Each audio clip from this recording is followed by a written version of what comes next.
Gary Null has been fighting for your freedom of choice for 35 years.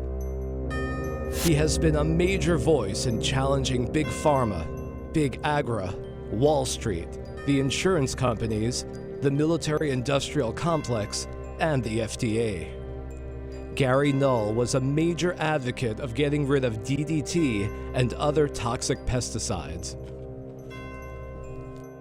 He has completed more than 300 investigative reports. He has testified before legislative bodies as a voice for the voiceless.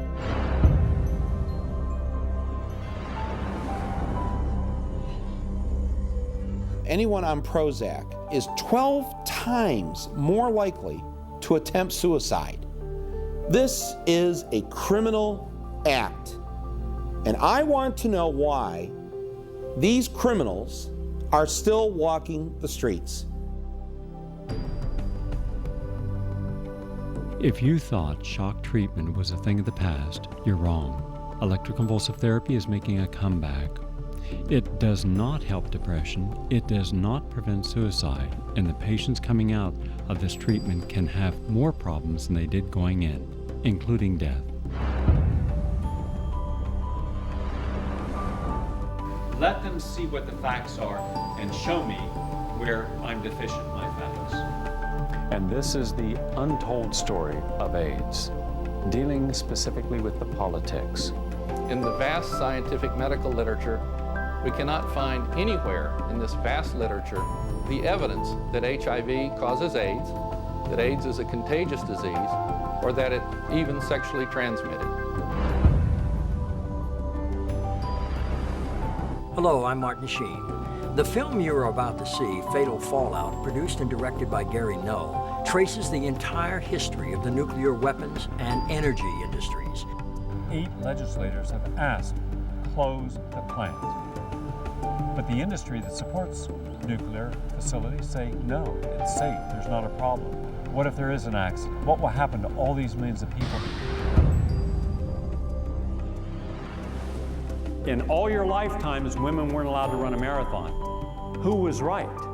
All the medical authorities that said you shouldn't run? Or the woman who ran the first Boston Marathon and was tackled, physically tackled, by the race director? Who was right? Why can't we simply say that it is really immaterial how beautiful you are? It is the beauty of your spirit, it is the beauty of your nature that counts.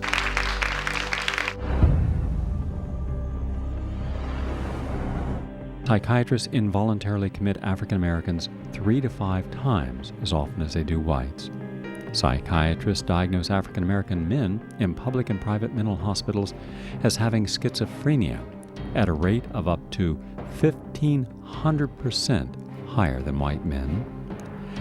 The first psychiatrist in America, the man whose face still adorns the American Psychiatric Association seal, Benjamin Rusk, he was the one who coined the phrase nigritude. He's the one who said that blacks were black because they suffer from a form of leprosy. Therefore, cure their leprosy and you cure them of being black. And you can imagine what that led to.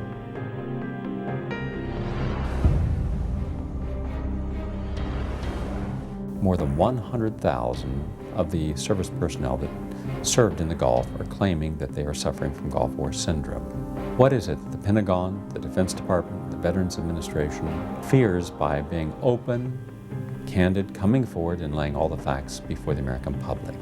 2 ex-CIA employees asserted that the CIA had evidence of up to 60 Gulf War incidents of American troops' exposure to chemical weapons. Well, there is absolutely no doubt that the United States government aided and abetted Saddam Hussein's chemical and biological warfare program.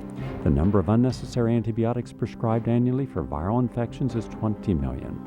The number of unnecessary medical and surgical procedures performed annually is 7.5 million. It is evident that the American medical system is the leading cause of death and injury in the United States. The #1 killer in the United States is heart disease. When you add stroke in with heart disease, you're dealing with an enormous amount of people, almost 700,000 plus people dying between the two. Hundreds of billions of dollars spent. Shouldn't we have a better cure rate? Well, we don't. Why? Why have we not done better in the war on cancer. Should we even have a war on cancer? I believe that we should have a different approach. Each morning in the United States, between 6 and 7 million children are given a prescription medication before they can go to school. The doctor told us that he thought the drug Prozac would help Jacob. I found my son hanging in our attic. Stop putting drugs into kids and telling them they're disordered in some way. I believe that Eric Harris was literally driven crazy while taking this antidepressant drug. About 20% of children with autism will regress between often the first and second birthday. So statistically, it has to happen where some children will get a vaccine, they will have been fine, they get the vaccine, then they're not fine anymore.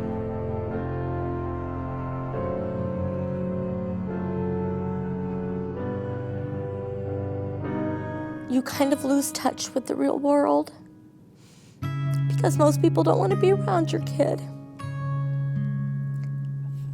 There's a death of what you wanted for your child and what you thought your child was. The HIV, Hep B, DTP, and the polio vaccine. All in one day. Regardless of all those things that were still going on with him, he received all 6 of those shots in one day. I, in effect, arbitrarily trusted my son's life to a stranger. You cannot walk into any pediatrician's office and ask the doctor, "Doctor, are the vaccines you're about to give my child, are they proven safe and effective?" Without exception, every doctor in America will have to say yes. If they said no, then you would reasonably say, well, why are you giving them to my child? Is it a human experiment, a social experiment? What is it? So they're saying yes. Now there's a little problem here. When I went to the scientific literature, I could find not a single study anywhere that proved that a given vaccine would be able to prevent the disease from occurring in your child and also maintain safety. And if you doubt me, then the next time your doctor wants to give you or your child a vaccine, simply say, will you give me a written promise that if I'm damaged or my child's damaged, you will personally pay the bills? I'm a scientist. I'm a PhD in human nutrition, public health science. I'm a professor of graduate sciences. I'm a research scientist in anti-aging medicine. The very first rule is never assume that where you're beginning is the right place. Take a step back. We've assumed that vaccines are safe and effective. The cost of doing business ended up causing 43,000 Americans to die from one drug, Vioxx. And Vioxx came out. In 4 years, it killed 43,000 people, injured 125,000. And yet, they settled a lawsuit for $4.85 billion, and their stock went up. My God. Where else but in America could you kill 43,000 people and get a raise? You're wrong about the measles. We'd have an epidemic of measles. In fact, the only time we've had an epidemic of measles when everyone was vaccinated. And here's the article, here's the study, here's Chicago, here's 1989, here's the school district, here's their vaccine records. And the largest amount of people ever died of smallpox died in Germany in the year that there was 97% mass immunization with the smallpox vaccine. And also in Japan and in England the same way. Let your voices be heard.